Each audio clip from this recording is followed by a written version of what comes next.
வீட்டின் முன் காகம் கத்தினால் என்ன நடக்கும் தெரியுமா? அதை பற்றி தெரிந்து கொள்ள எங்களில் இந்த முருகன் ஆராதனை வீடியோவை முழுமையாக பார்க்கவும். காகம் நம் முன்னோர்களாகவே பாவிக்கப்படுகின்றன.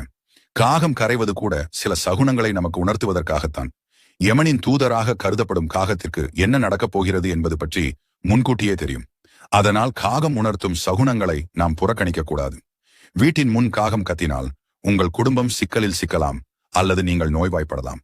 காகம் தெற்கு திசையில் அமர்ந்து சத்தம் எழுப்பினால் அது கெட்ட அறிகுறியாக கூறப்படுகிறது.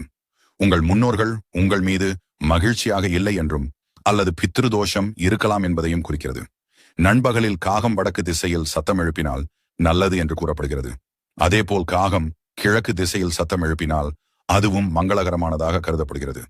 காகம் வீட்டு பால்கனியில் அமர்ந்து பலத்த ஒலி எழுப்பினால் விருந்தினர்கள் உங்களிடத்திற்கு வருவார்கள் என்று கூறப்படுகிறது. நீங்கள் வெளியில் பயணம் செல்ல புறப்படும் போது திடீரென உங்கள் ஜன்னல் அல்லது பால்கனியில் காகம் அமர்ந்து கரைந்தால் உங்கள் பயணம் இனிதே முடியும் என்று அர்த்தமாம். இது போன்ற தகவல்களை தெரிந்து கொள்ள எங்கள் முருகன் ஆராதனை சேனலை சப்ஸ்கிரைப் அண்ட் லைக் பண்ணிக்கோங்க.